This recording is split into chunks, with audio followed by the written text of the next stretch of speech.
Hello? Hello, Anders. Hi, man. Hey, this is Andrew from Metal Assault. How are you doing, man? Hey, man, I'm good.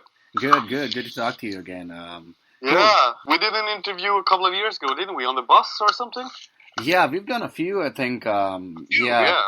I think the last time we did it in person was at the Roxy, I believe, with Opeth. Oh, yeah, yeah, Yeah, yeah. and before that was at also with Opeth at the Mayan in LA. Yeah, a couple of Yeah, years. the Yeah, Mayan, yeah, yeah. right. Yeah, Yeah, I remember that, yeah. cool. Awesome, man. How are you doing today? Good. Yeah, I'm good. A little bit tired, but yeah, it's good. Right. Well, Mm. Anders, it's good to have you again on Metal Assault. So you guys released your 10th album, The Fall of Hearts, last year, and you were coming to North America soon, but you have been touring on it elsewhere in other parts of the world. So how much of the album have you played live so far, and how are people reacting to it, you know? I think we are up to playing pretty much half of the album at this point. We're still experimenting with a few songs, slowly making them, premiering them actually as we go on. It's really really hard to choose which songs go into the live setting actually. So we have to experiment a lot with that and see which are the songs that actually go down well and which are the songs that people actually would prefer to see and hear live. So it's an ongoing experiment, and we're just trying to narrow it down. I think after this tour to see, what were the best bits of the album that's gonna work live. But we've been experimenting so far, and all the songs that we are like the half of the album that we're doing right now is sounding good on stage as well. So it's all good. Let's just see what the other half is gonna sound like. Yeah, yeah. So this album obviously took 4 years, and you had a couple of lineup changes. And even though, I mean, you and Jonas are pretty much have always been like the main songwriters, but do the changes in other members of the band also kind of have an impact on the process behind any album, especially this one with these changes, you know? Yeah, I mean, they definitely contribute with their musicianship, of course, and also, the whole, like, the aspect of who they are as people and everything. It's just that the other guys, they don't, like, actively write music, but they perform the music that we write, so they will flavor everything we have written in their own way and, in their own interpretation. And I think on this album, it's very evident how, especially Moyo, the new drummer, really flavored the album his style. He's definitely showing off his drum abilities.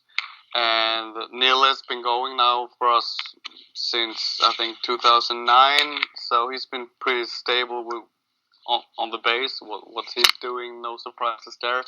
But the real surprise, especially in the Katatonia chapter, is the new guitar player, Roger. I mean, the stuff he contributes, it's just, he goes beyond basically what we've been doing with Katatonia and prior. We've never been a band that had this, kind of blistering leads and the shredded type of guitar work. But he's probably the bridge to that world. It's just that we're filtering it really hard. We just don't want to turn into some shredded type kind of band overnight. It's just that if you do incorporate some of that with taste and make it acquired, I mean, and blend that with, the kind of lead work that we are known for, which is more atmospheric and emotional. I think it can be a really nice combination and balance. Yeah, Yeah. exactly. And yeah, I was about to say the new album, I think it definitely sounds atmospheric, and I would say it's more about just creating like a certain mood, which it maintains from start to finish rather than kind of, as you said, it's not about like showing off what you guys can do as musicians or anything like that. So would you agree with that for this new album, you know? Yeah, I mean, that's never been an objective of ours to show off in any way. It's all about the songs, the mood that they convey, the atmosphere that we create with them, and that's always going to take the lead path here, that the songs are always foremost before anything else. and creating moods and atmospheres. You don't have to be you know, a virtuous, like a crazy musician to do that. It's just what's in you. You need to be able to reflect that into some kind of musicianship. So that's always been the agenda of the band. Right.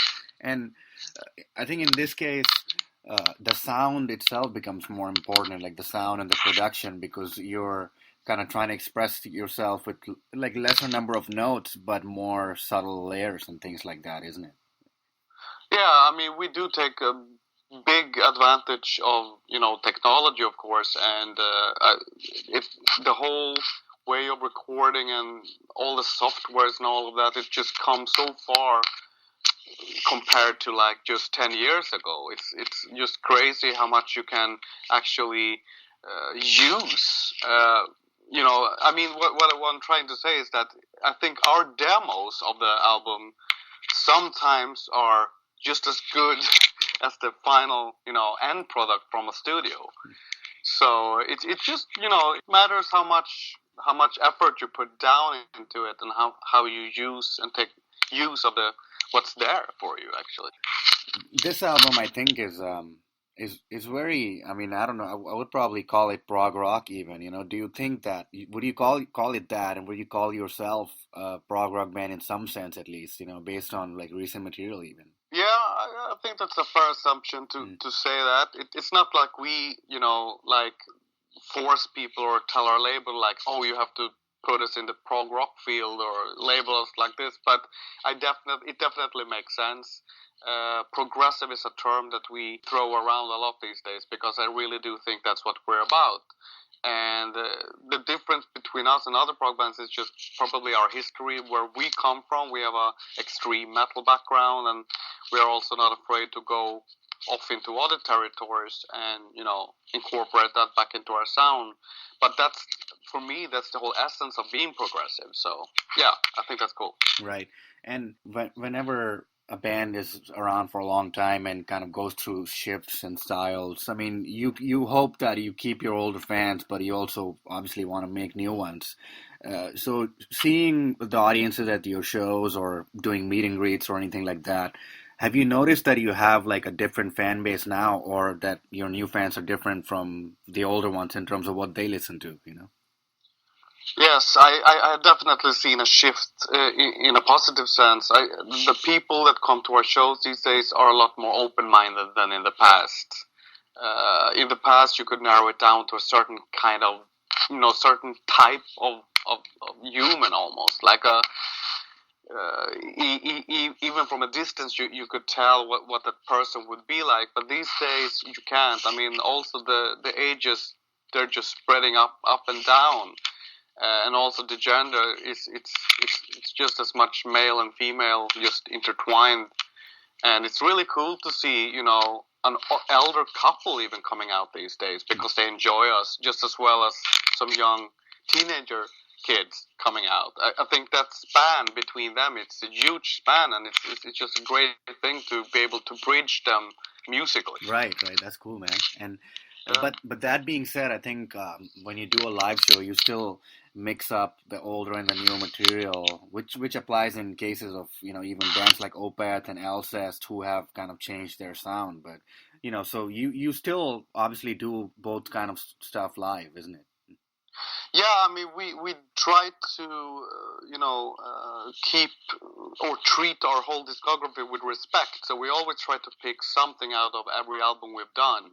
And that's a very healthy way of looking at our past as well, I think, because there's always someone that's going to have one of the albums as their favorite. So it would be a shame for them to come to a concert and you completely miss out on the whole album. So I rather sacrifice a little bit of the playing time for the new songs, maybe to make sure that at least one of the songs from the older albums are there as well. Yeah, exactly.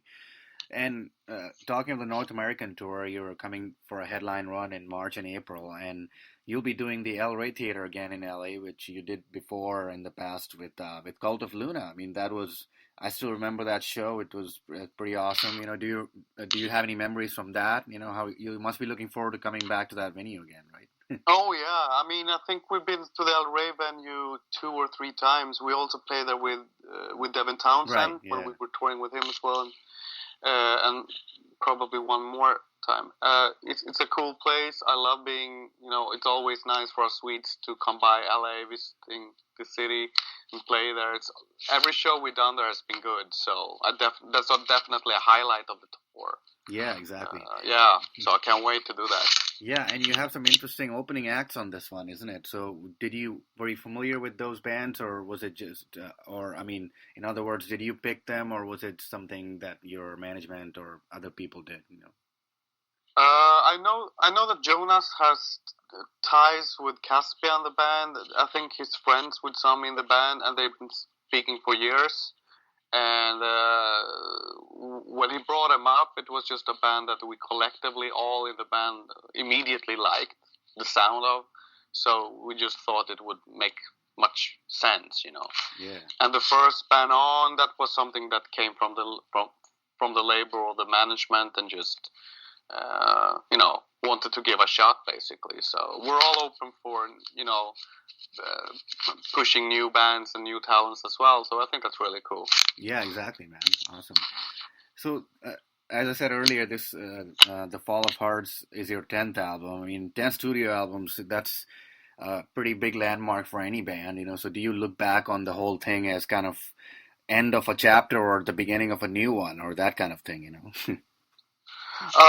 Well, that's interesting, actually. I have a little bit of a hard time to get the perspective, like, really divided into the chapter thing. I still kind of see the band still continuing in the last chapter we're in, whereas the first chapter was the extreme metal stuff back in the 90s, and then we had the stylistic change we did into the clean vocal and discovering the more alternative rock sound and mixing that up with the former sound and doing that for a decade.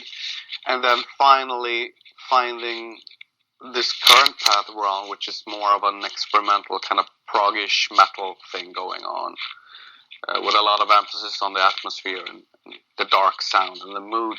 And I still think we are very comfortable exploring this style. So, I mean, with me and Jonas these days, we have so much ideas and music in us, so I don't see it as a problem to, belt out another album in a similar style. It just gets harder to not, basically the challenge these days is to find the notes that come differently on the fretboard. It's like you sometimes just wrap yourself up into a pattern and you feel like, oh, I've probably done this riff 3 times before, But it comes unconsciously to you. It's just what you like to hear as well. So I would probably welcome, input from the new guys, music-wise as well. They're really welcome to add to the writing, to craft the songs. So if they would step up to that, I think that could be also a new element to the next album. Right. So you don't see Katatonia doing any more drastic musical style changes, though, right? You're going to continue along this path, kind of just evolving subtly on every album. Exactly. I think once we do a drastic change is when we're really, really stuck somewhere or really tired and had enough of the style where we're in and just want a, total change. And we don't feel like that yet. We're still very comfortable with this exact identity and the sound we have right now, because it's such a rewarding thing to make an album like this and also play these kind of songs live. It just works perfectly for us. That's awesome, man. Cool. Well, Anders, I think that's pretty much all I had for this interview. Good talking to you as always, and we'll see you at the LA show. Yeah. Hopefully.